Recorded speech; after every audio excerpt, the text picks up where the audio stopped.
찬양 참 감사합니다. 십자가 밑에 친 장막이라는 제목으로 말씀을 드리겠습니다. 구약은 신약에 대해서 상징입니다. 또 예표의 그림자다 그렇게도 말합니다. 그런 사실을 생각하면서 오늘 본문을 살펴보도록 하겠습니다. 먼저 지난 시간에도 지난 주일에도 말씀을 드렸지만 애국은 무엇을 상징합니까? 죄악된 세상을 상징합니다. 애국 왕의 통치자 바로 왕은 마귀 사탄을 상징하는 것입니다. 이스라엘 백성들, 고센 땅에 살고 있던 이스라엘 백성들은 하나님의 손님, 곧 택한 백성들을 말합니다. 6월절 피 뿌리고 이제 출애굽하게 되는데 십자가 사건을 말하고 있습니다. 홍해를 건너왔습니다. 저들이 세례받는 것, 오늘날 세례로 물세례를 받습니다. 광야에 나옵니다. 광야는 성경에 광야 교회라고 사도행전에 말씀하고 있습니다. 요단강 건너갑니다. 요단강은 육체의 죽음을 상징합니다. 가나안 땅, 젖과 꿀이 흐르는 가나안 땅으로 들어갑니다. 가나안 땅은 영원한 천국을 말씀하고 있습니다. 이렇게 구약은 상징이요, 예표요, 신약에 대한 그림자인 것입니다. 신약은 실체입니다. 광야 생활 중에서도 마라의 쓴물을 단물로 바꾼 나무가 오늘 본문에 나옵니다. 이 하나님 지시하신 모세에게 지시하신 나무는 십자가를 상징합니다. 엘림의 오아시스는 성령의 은혜 안에 사는 우리들의 삶을 말합니다. 구름기둥, 불기둥은 성령의 임재를 가르치고 있습니다. 이렇게 구약은 상징인 것을 우리가 알 수 있습니다.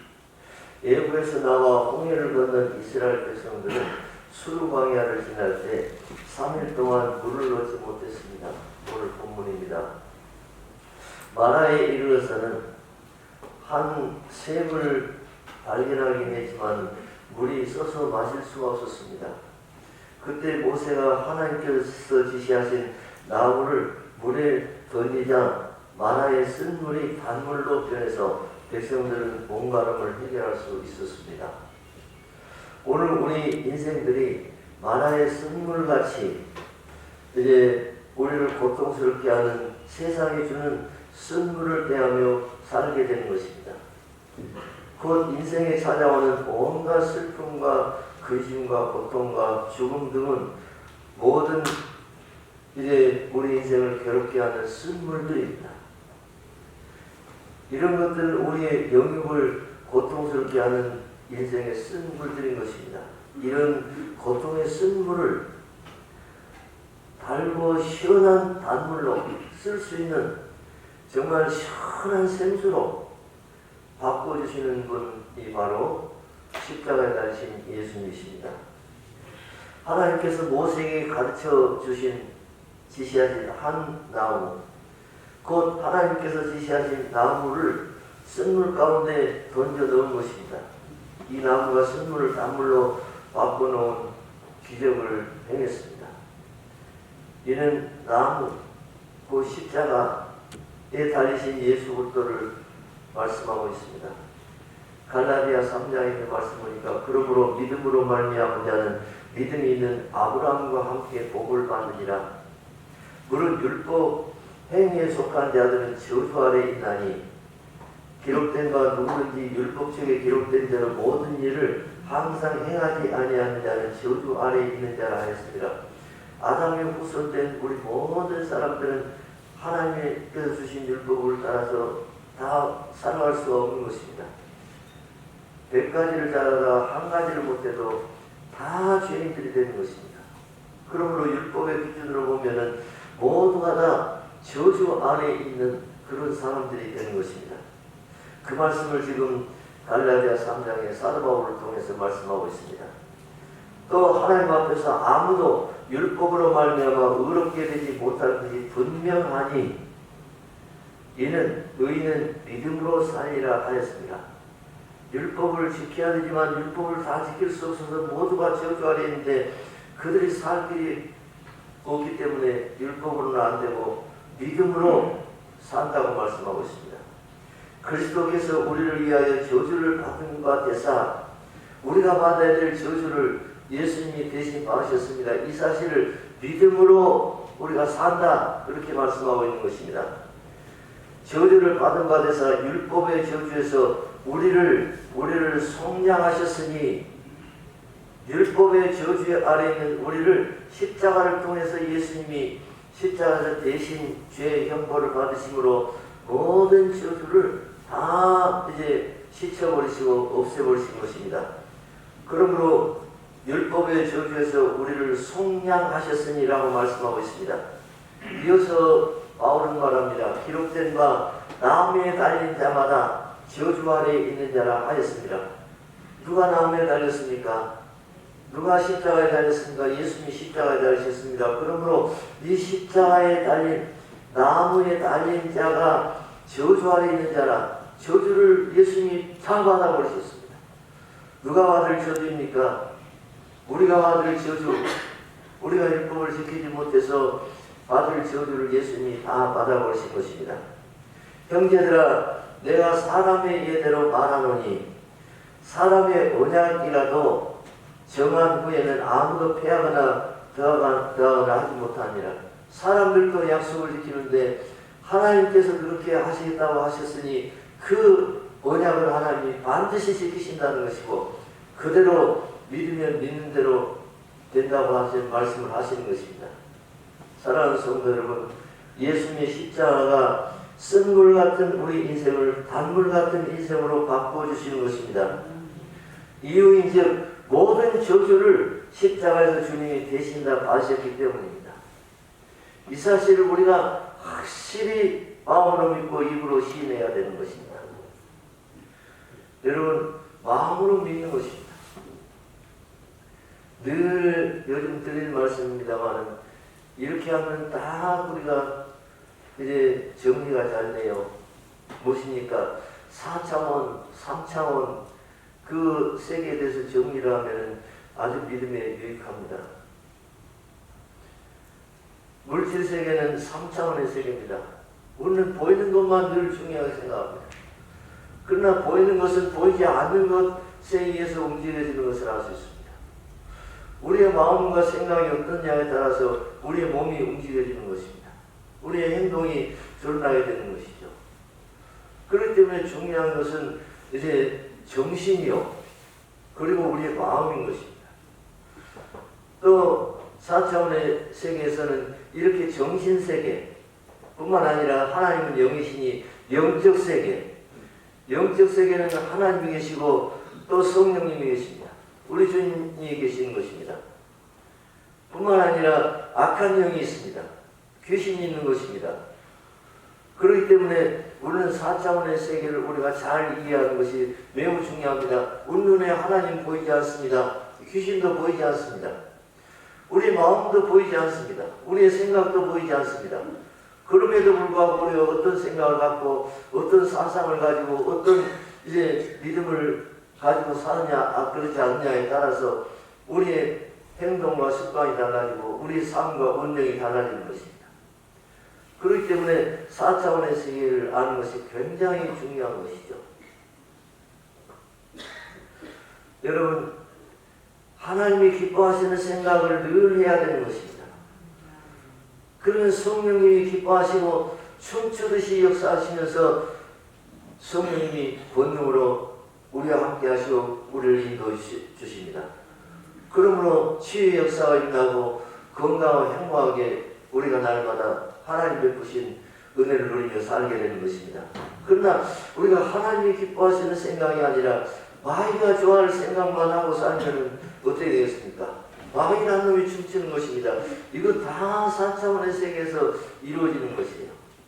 믿음을 가지면 하나님이 기뻐하시고 믿음을 안 가지면 마귀가 춤추고 좋아하는 것입니다. 그럼 마귀가 좋아하는 것하고 마귀가 짝대응하고 살면 어떻습니까? 반드시 불행하게 되고 반드시 실패하게 되는 것입니다. LH 사건 같은 것도 다 마귀가 좋아할 일들 이렇게 언젠가 좋다 그러고들 그 지금까지 그렇게 한 사람들이 있었겠지만은 마귀가 좋아할 일 하면은 반드시 실패하고 불행하게 되어지고 언젠가 터지고 뿐만 아니라 죽느니 사느냐고 목숨을 끊고 그런 일들이 일어나는 것입니다. 하나님 기뻐하시는 생각을 늘 품어야 합니다. 이건 영적 세계예요. 4차원의 세계예요. 그래서 예수님은 쓴물 같은 우리 인생을 단물로 바꿔주시기 위해서 모든 저주를 십자가에서 대신 다 지셨습니다. 이러한 사실을 마음으로 믿고, 여러분 믿느냐 안 믿느냐가 중요한 것이에요. 마음으로 믿고 입으로 시인합시다. 이러한 사실을 분명히 알고 십자가에 달리신 주 예수님의 대속행위를 믿어야 되는 것입니다. 그러면 하나님이 기뻐하시고 내 믿음대로 될지어다 말씀하시면 모든 저주가 깨끗이 다 물러가는 것입니다. 그렇지만 그러지 않으면 난 교회를 다녀도 십자가에서 예수라는 분이 돌아가셨다고 하는데 난 믿음이 안 가. 그래서 하나의 종교인으로 우리가 교회를 다닌다면 10년을 다니고 100년을 다녀도 하나님을 기쁘시게 할 수 없고 우리가 참 믿음의 역사를 경험할 수가 없는 것입니다. 주님의 십자가 밑에 우리 인생의 장막을 치고 그 안에서 믿음으로 하루하루를 십자가를 붙들고 살아야 되는 것입니다. 에베소서 2장에 이렇게 또 말씀하고 있습니다. 그때 너희는 그리스도 밖에 있었고, 이제 에베소 교회에 바울이 편지하는 것이니까 이제 에베소는 이방 아닙니까? 그래서 그들에게 이방인된 저들에게 바울이 말하는 것입니다. 그때 너희는 예수 믿기 전에는 그리스도 밖에 있었던 자들이다. 이스라엘 나라 밖의 사람들이라. 약속의 언약들에 대해서는 외인이요 세상에서 소망이 없고 하나님도 없는 자이더니. 누가 그랬습니까? 에베소에 사는 사람들, 에베소 교인들이 예수 믿기 전에는 이전에 그랬습니다. 이제는 전에 멀리 있던 너희가 그리스도 예수 안에서 그리스도의 피로 가까워졌느니라. 무엇으로 가까워졌습니까? 그리스도의 피로 가까워진 것입니다. 십자가에 달리신 예수 그리스도의 보혈의 피로 하나님과 가까워졌습니다. 그리고 이제 하나님의 백성이 다 되어진 것입니다. 그는 우리의 화평이신지라. 십자가에 달리신 예수님 둘로 하나를 만드사 원수된 것 곧 중간에 막힌 담을 자기 육체로 오시고 십자가에서 온몸을 피흘려 죽으셨다고 하는 말씀인 것입니다. 법조문으로 된 계명의 율법을 폐하셨으니 이는 이 둘로 자기 안에서 한 새 사람을 지어 화평하게 하시고 우리로 하여금 거듭나게 하시고 보라 이전 것은 지나갔으니 새 것이 되었도다 라고 말씀하신 대로 십자가의 보혈의 피를 통해서 우리 죄를 다 용서하시고 저주를 다 없애주시고 이제는 하나님의 백성으로 새롭게 태어나게 해주신 것입니다.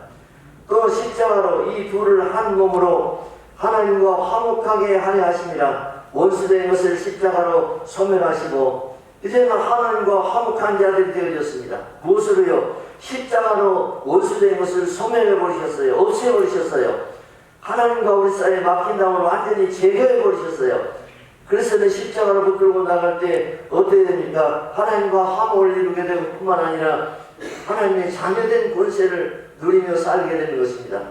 그때부터 어떻게 됩니까? 그 다음에 계속해서 나오는데 이는 그로 말미암아 우리 둘이 한 성령 안에서 아버지께 나아감을 얻게 하려 하십니다. 성령님이 함께 하시는 것입니다. 여러분 이것도 4차원의 세계예요. 영적 세계예요. 성령이 오셔서 성령을 우리가 부르고 믿고 또 의지합니다.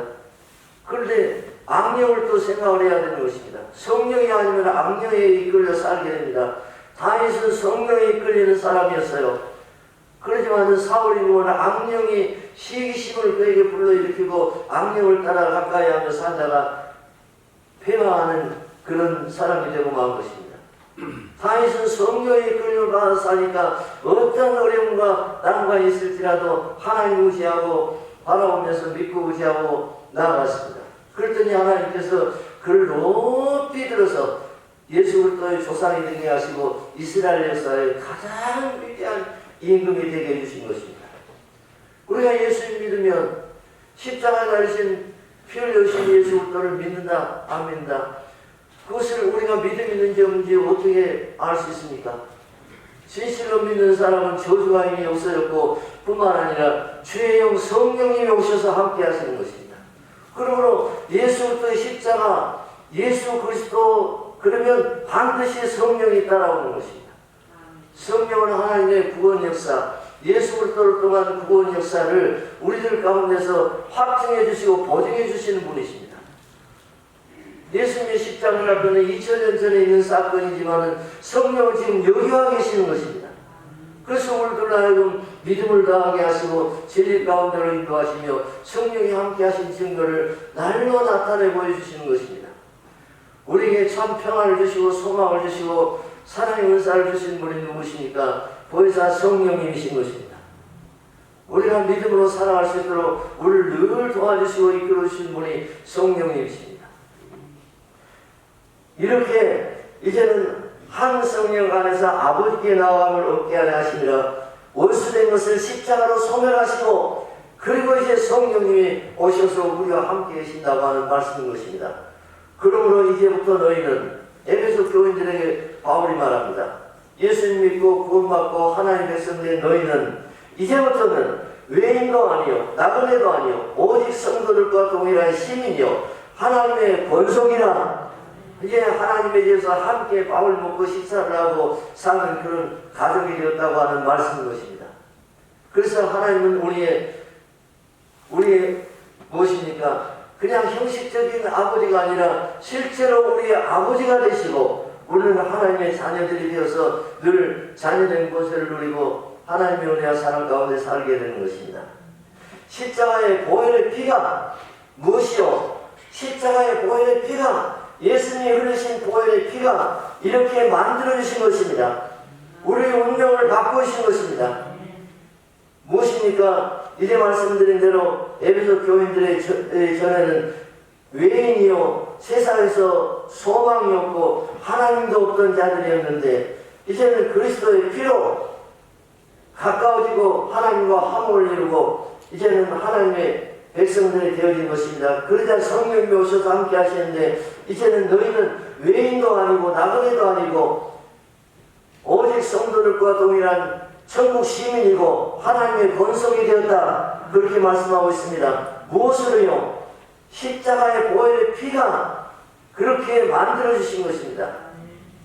그러므로 우리를 죄와 사망과 모든 저주와 심판에서 구원하여 주신 십자가만이 모든 인생의 구원을 받고 영생을 누리며 살 길인 것입니다. 십자가만이 저주에서 빠져나오는 길입니다. 십자가만이 우리가 참 생명을 얻는 길입니다.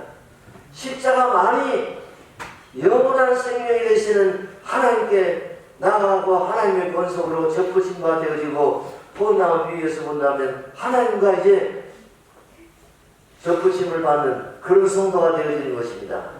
무엇이요? 십자가입니다.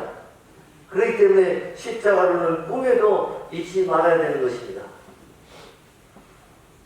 성경에 나오는 사람 중에 이름이 본래 뜻이 쓰다라고 하는 사람이 있었습니다. 그게 마라, 쓰다 그런 뜻이에요. 인생 살다 왜 이렇게 쓴가? 왜 이렇게 고통스러운가? 왜 이렇게 힘든가? 라고 하는 그런 한탄입니다. 그래서 쓰다라고 하는 이름을 가진 사람이 있었어요. 그러나 그의 원래 이름은 나옴이었습니다. 잘 아시죠 여러분? 나오미는 즐거움이라 그런 뜻입니다. 즐겁다, 행복하다, 좋다 그런 뜻이에요. 그런데 나오미가 베들레헴에서 살다가 이스라엘의 흉년이 되니까 모압 땅, 이방 땅에 가서 10년을 살았습니다. 거의 10년간 사는데 어떻게 했습니까? 남편이 죽었습니다. 죽을 수도 있죠. 그렇지만 여기서 남편이 죽었다고 하는 건 지금 어떤 우리들의 굉장한 무언가를 던져주고 있는 것입니다. 큰아들이 죽었습니다. 작은아들이 죽었습니다. 남자 다 죽었습니다. 모압 땅에 가서 네 식구 이사가서 베들레헴을 떠나서 이제는 어디로 갔어요? 모압으로 갔어요. 그런데 거기 가서는 네 식구가 갔었는데 남자를 다 죽고 혼자 남았습니다. 고난의 연속입니다. 사랑하는 성도 여러분, 주님을 떠나면 안 되는 것입니다. 교회를 멀리해도 안 되는 것입니다. 이렇게 베들레헴은 예수님이 태어나신 곳입니다.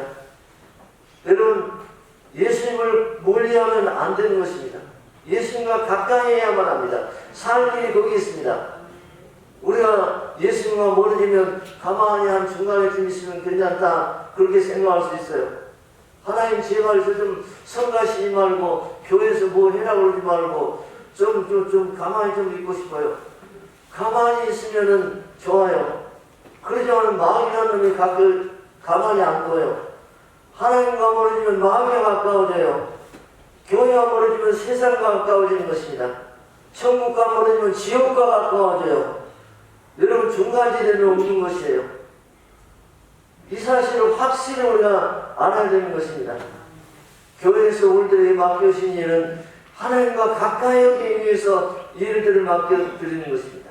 믿음을 키워가고 여러분을 보호하기 위해서 교회에서 여러 가지 직분들을 주고 이제 공동체 안에서 우리가 참으로 더불어 함께 할 수 있도록 하는 것입니다. 그래서 여기 원래 이름이 나옴이었는데 가서는 베들레헴에서 떠나서 모압으로 갔더니 거기 가서 남자들이 다 죽었어요. 혼자 남았는데 큰아들, 둘째 아들 결혼해서 이제는 며느리들이 둘이 있는 거예요. 세 과부만 남았어요. 무엇을 말씀하고 있습니까? 하나님 떠나면 절대 안 된다는 거예요. 불행하게 된다는 거예요. 어떠한 경우가도 예수님 떠나면 안 되고 십자가 붙들지 않으면 안 되는 것입니다. 하나님을 가까이 하라, 그래야만 너희를 가까이 하라고 성경에 말씀하고 있는 것입니다. 그러자 그 여인이 이제 자신의 이름을 말하라고 불러달라고 했어요. 내가 정말 모압으로 가가지고 이렇게 고난을 당하고 참 인생이 이렇게 쓰구나, 인생이 이렇게 괴롭구나, 이렇게 고통스러울 수가 있는가. 그러면서 이름을 이제는 나옴이라고 부르지 말고 말하라 불러달라, 그렇게 말했습니다. 모압 땅에서 처절하게 실패하고 그가 베들레헴으로 다시 돌아가는데 며느리 하나가 끝까지 시어머니 나오미를 따라 붙습니다. 남편도 없는데 시어머니를 따라오는 것입니다. 돌아가라고 수없이 그 나오미가 말했지만은 그러지만 돌아가지 않고 어머니와 함께 살고 어머니와 함께 죽겠습니다. 어머니 하나님, 내 하나님이고 이제 하나님으로 섬기고 살겠습니다. 그런 신앙 고백을 하면서 어머니를 따라왔습니다. 돌아오는 자에게 베푸시는 하나님의 은혜인 것입니다. 이 며느리의 이름은 룻입니다. 여러분, 나오미가 혼자 돌아왔다고 생각하고 싶죠. 룻을 딱 하나님 붙여주시니까 얼마나 큰 은혜입니까? 룻을 통해서 그가 이제는 섬김을 받고 시어머니 된 룻이 참으로 사는 재미를 느끼게 된 것입니다. 여러분, 돌아온 자에게 베푸시는 하나님의 은혜라는 사실을 믿으시기 바랍니다. 하나님을 가까이 하고 이제 늘 예수부터의 십자가를 붙들고 살면 하나님께서 이렇게 알게 모르게 우리들에게 은혜를 베풀어 주시고 돌봐주시는 것입니다. 이 며느리가 시어머니에게 얼마나 잘하는지 모릅니다. 아주 세상에 없는 효부 며느리였습니다. 아들도 없는 며느리가 놀라운 일을 합니다. 룻은 농사가 없으므로 나오미도 룻도 이제 아무것도 없어요. 그 농사가 없어요. 그러므로 나머지 보리 이삭을 주어서 식량을 삼는 겁니다. 하루하루 살아갑니다. 그런데 우연히 남의 집 보리타작마다에서 이삭 줍기를 하다가 보아스라고 하는 사람을 만납니다. 보아스는 그들의 친족이었습니다. 당시 율법으로 의하면 보아스는 이 나오미와 룻에게 큰 은혜를 줄 수 있는 그런 사람이었고, 보아스라고 하는 뜻이 힘 있는 자라고 하는 뜻입니다. 그는 큰 부자였습니다. 그런데 어떻게 했습니까? 이 룻이 보아스와 결혼하게 되는 것입니다. 당시 율법대로가 나오미가 전에 잃어버린 모든 재산을 다 찾아줬습니다.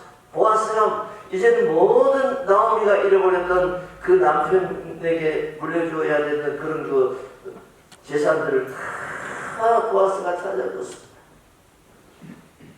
나오미 집에는 활자가 바뀌게 된 것입니다. 완전히 운명이 바뀌었습니다. 보아스를 만남으로 운명이 바뀌었습니다. 하나님께서 베푸신 은혜인 줄로 믿습니다. 보아스는 누구를 상징합니까? 힘 있는 자 예수 그리스도를 상징하는 것입니다. 예수님 만나면 모든 것이 회복되는 것입니다. 우리의 모든 것을 잃어버릴 것을 찾아주시는 분이 바로 우리 주님 예수 그리스도입니다. 잃어버린 생명을 찾아주십니다. 잃어버린 천국을 찾아주십니다. 잃어버린 하나님을 찾아주십니다. 잃어버린 에덴 동산을 찾아주셔서 무엇입니까? 이제는 복락원이 되게 해주시는 것입니다. 예수님은 희년을 선포하시기 위해서 오셨다고 말씀하고 있는 것입니다. 나오미는 자신의 이름을 마라라고 고치고 인생이란 이렇게 괴로운 것이구나 하며 괴로워하고 있었는데 그런 그에게 큰 복이 임하게 된 것입니다. 며느리가 시집가서 아이를 낳았습니다. 루시아 아이를 낳았습니다. 나오미는 손자를 안고 얼마나 기뻐했는지 모릅니다. 그 아이의 이름이 오벳입니다. 오벳의 아들이 이세입니다. 이세가 낳은 아들이 다윗입니다. 다시 말하면 이스라엘의 가장 위대한 임금이요 예수 그리스도의 조상이 되는 다윗의 아버지 이세, 다윗의 할아버지 오벳, 다윗의 증조 할머니인 룻, 다윗의 증조 할머니의 시어머니 된 나오미가 된 것입니다.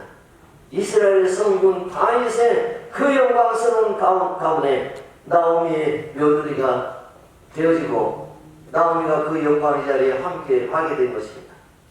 사랑하는 성도 여러분, 이것은 보통 이야기가 아닌 것입니다. 마라로 이름을 바꿨던 나오미는 인생 9년에 또다시 나오미로 돌아오게 됐습니다. 떠나가는 자에게는 나오미가 마라가 되고 돌아오면 마라가 나오미가 되는 것입니다. 예수 떠나면 마라요, 예수께 돌아오면 나오미, 곧 즐거움, 행복이 되는 것입니다. 이러한 사실을 절대로 잊지 말아야 합니다. 하나님은 마라의 쓴물을 단물로 바꾸셨습니다. 한 나무를 호수에 던짐으로 이루어진 기적입니다. 한 나무는 십자가를 상징한다고 말씀을 드렸습니다. 십자가는 믿는 자들의 운명을 바꿔놓습니다. 십자가가 살 길입니다.